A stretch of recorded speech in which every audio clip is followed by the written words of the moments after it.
آپ پاکستان میں رہ کر، اپنے گھر میں رہ کر، اپنے گھر کی باورچی خانے میں رہ کر، اپنی دکان میں رہ کر، اپنی مکان میں رہ کر آپ جہاد غزہ میں شریک ہو سکتے ہیں۔ بسم اللہ الرحمن الرحیم۔ عن انس رضی اللہ تعالی عنہ عن النبی صلی اللہ علیہ وسلم قال انصر اخاک ظالما او مظلوما قلنا یا رسول اللہ صلی اللہ علیہ وسلم نصرته مظلوما فکیف انصر ظالما او کما قال علیہ الصلاۃ والسلام۔ یہ جو روایت نامکمل پڑھی گئی ہے، مختلف احادیث کی کتب میں مختلف صحابہ اکرام سے یہ منقول ہے۔ رسول کریم صلی اللہ علیہ وسلم نے ایک موقع پر آپ نے ارشاد فرمایا کہ انصر اخاک ظالما او مظلوما، اپنے ظالم بھائی کی مدد کرو، اپنے بھائی کی مدد کرو۔ وہ ظالم ہو تو تب بھی مدد کرو، مظلوم ہو تو تب بھی اس کی مدد کرو۔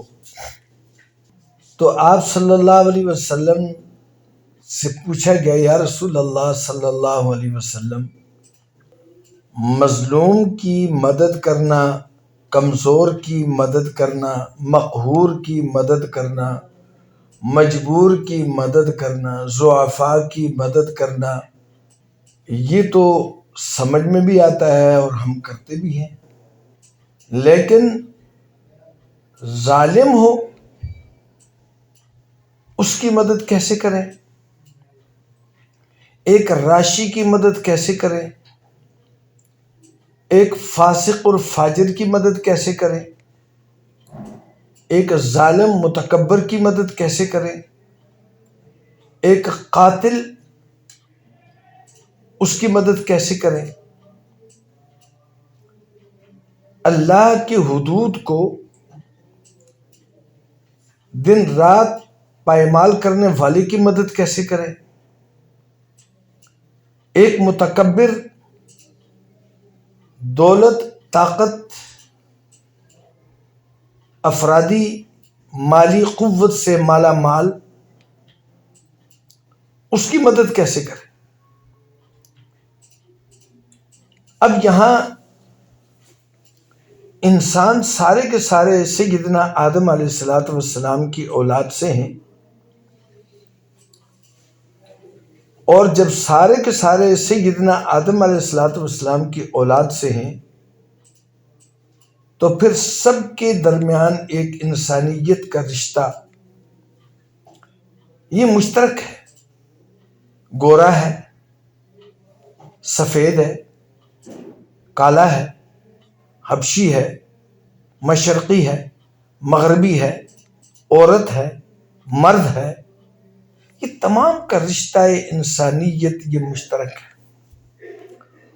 اور یہ رشتہ انسانیت کہیں نہ کہیں کسی نہ کسی شکل میں یہ معجزن ہوتا ہے۔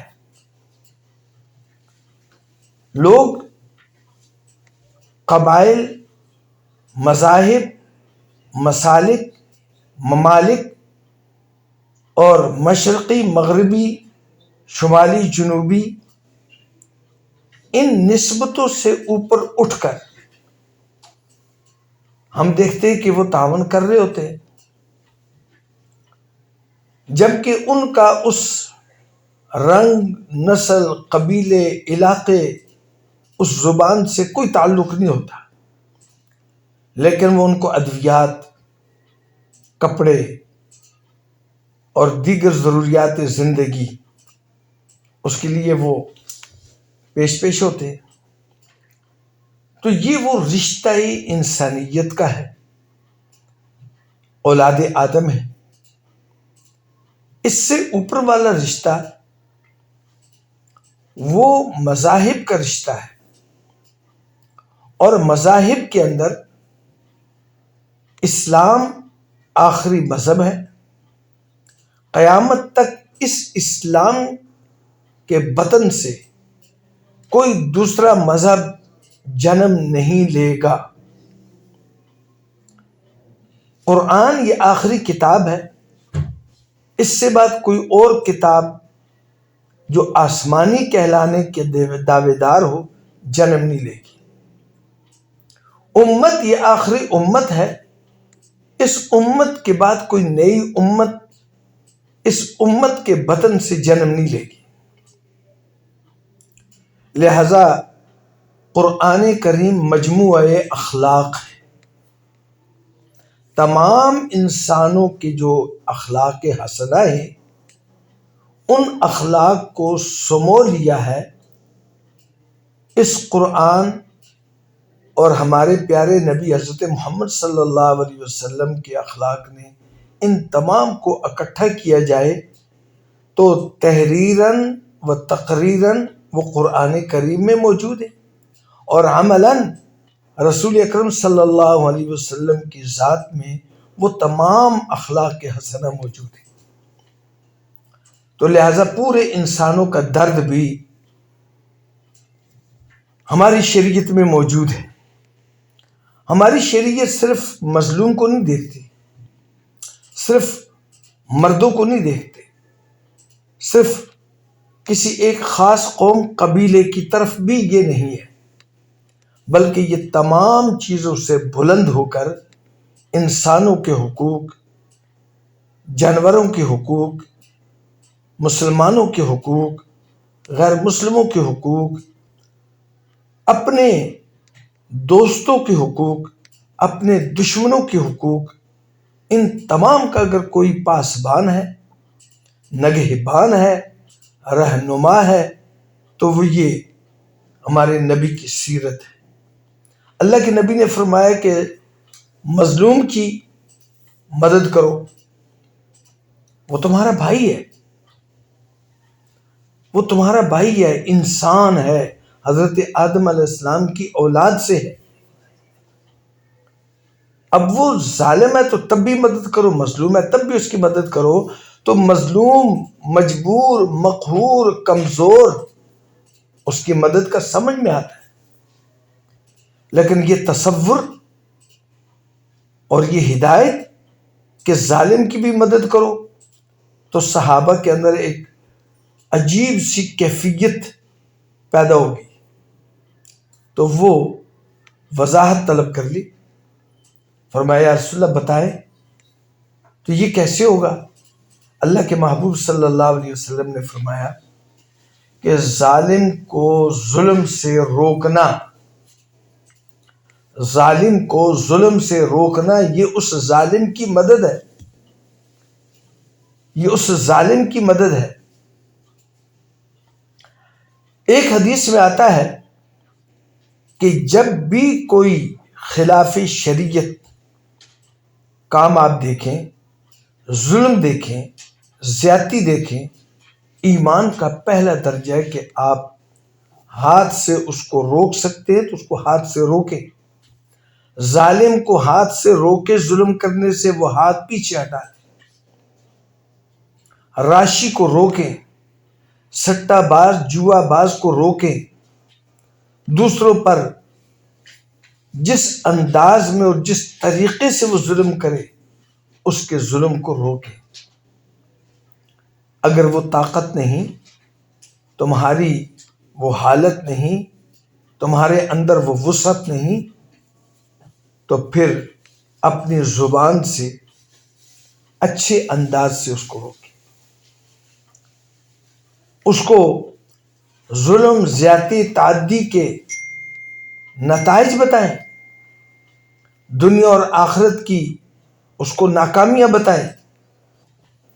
آخری درجہ یہ ہے کہ آپ اپنی دل و نگاہ سے اس سے بائیکاٹ کر لیں۔ آئیے ہم بھی اگر غزہ کے مظلوم مسلمانوں، تڑپتے سسکتے بچوں اور عورتوں کی مدد نہیں کر سکتے، اس لیے کہ وہ ہم سے ہزاروں کلومیٹر دور ہیں، ہم اپنے ہاتھ سے بھی ان کی مدد نہیں کر سکتے، اور اپنی زبان سے بھی ہم قاصر ہیں، زبان سے بھی نہیں روک پاتے، تو آخر وہ فلسطین میں ظلم کی وہ انتہا کرنے والے، چاہے وہ یہودی ہوں، چاہے وہ عیسائی ہوں، چاہے ان کے اندر کوئی بھی طبقہ شامل ہے تو وہ حضرت آدم کی اولاد سے، اگر وہ جہنم سے ہم نہیں بچا سکتے، لیکن ہمارا یہ تو فرض ہے کہ ہم جہنم کی کم سے کم آگ، وہ آگ میں ہم اس کو کمی کر دیں۔ وہ ہم کیسے کر سکتے ہیں؟ وہ اس طرح کریں گے جس طرح رسول خدا صلی اللہ علیہ وسلم نے بدر میں، آپ نے وہ قافلہ جو سامان حرب و ضرب لے کر مکہ مکرمہ جا رہا تھا، آپ نے اس قافلے کو روکنے کی کوشش کی کہ اس سے مسلمانوں پر جنگ مسلط ہوگی، اسلحہ خریدا جائے گا اور اس سے مسلمانوں کو مارا جائے گا۔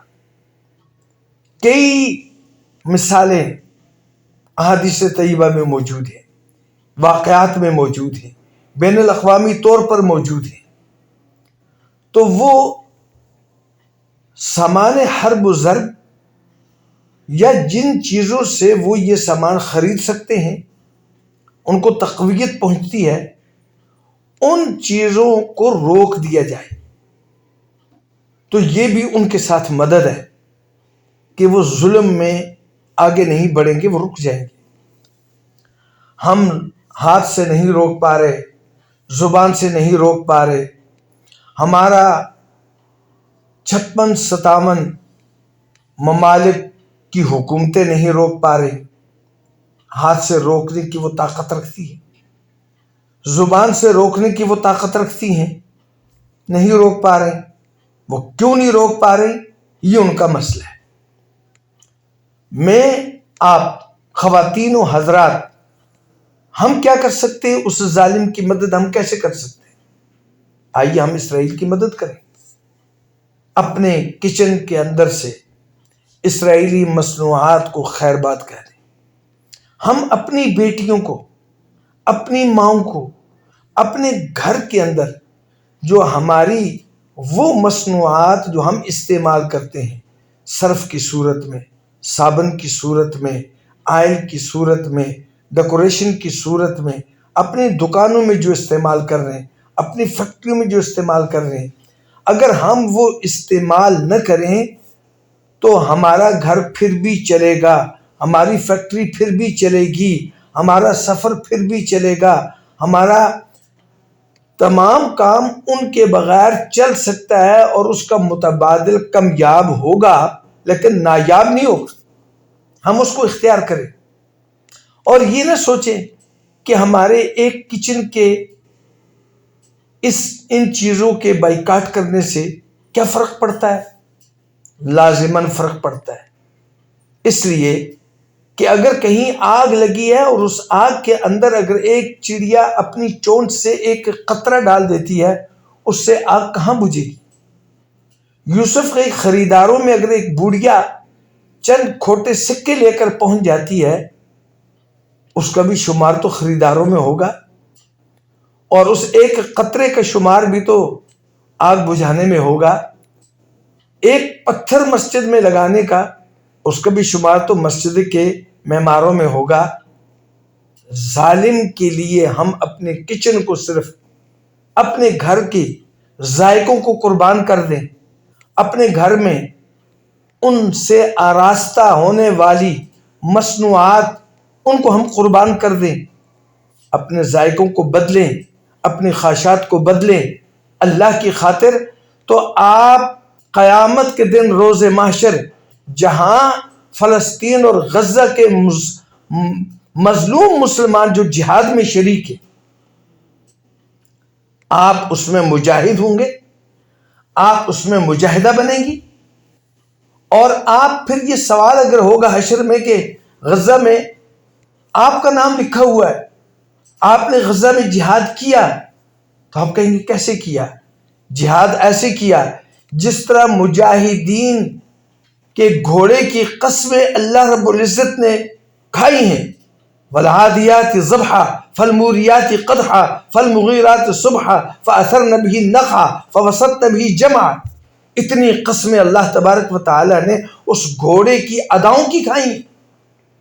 وہ جہاد میں شامل ہے، اس کو خرخرہ ملنے والا، اس کو گھاس بھوسا کھلانے والا اور اس کی مالش کرنے والا، اس پر زین تاننے والا، اس کے اندر تیر دینے والا، اس کے اندر تلوار دینے والا، اس گھوڑے کو پانی پلانے والا، مجاہدین تک سامان حرب و زر پہنچانے والا، وہ چیزیں اٹھا کر ان کو دینے والا، جس طرح وہ فرنٹ میں لڑنے والا اللہ کے دین کی خاطر وہ مجاہد کہلاتا ہے، اس طرح اس کے پیچھے یہ تمام چین ہے، یہ تمام مجاہدین ہیں۔ آپ پاکستان میں رہ کر، اپنے گھر میں رہ کر، اپنے گھر کی باورچی خانے میں رہ کر، اپنی دکان میں رہ کر، اپنی مکان میں رہ کر آپ جہاد غزہ میں شریک ہو سکتے ہیں۔ رب کعبہ کی قسم، اگر وہ جہاد میں شریک ہو سکتے ہیں، آپ پیپسی کا بائیکاٹ کر کے، صرف کا بائیکاٹ کر کے، میکڈونلڈ کا بائیکاٹ کر کے، دیگر مصنوعات کا بائیکاٹ کر کے آپ مجاہدوں میں شریک ہو سکتے ہیں۔ آئے ہم اس طریقے سے ہم اس جہاد میں شریک ہوں اور اپنے گھر کی بیوی بچوں کو لیس پیپ پاپڑ اور دیگر چیزیں جتنی بچوں کے لیے لیتے ہم، وہ تمام چیزوں سے بائیکاٹ کریں اور ہم اس جہاد میں شریک ہوں۔ اللہ تبارک و تعالی ہمیں اس میں شرکت کرنے کی توفیق عطا فرمائے اور ظالم کی اس انداز سے مدد کی بھی توفیق۔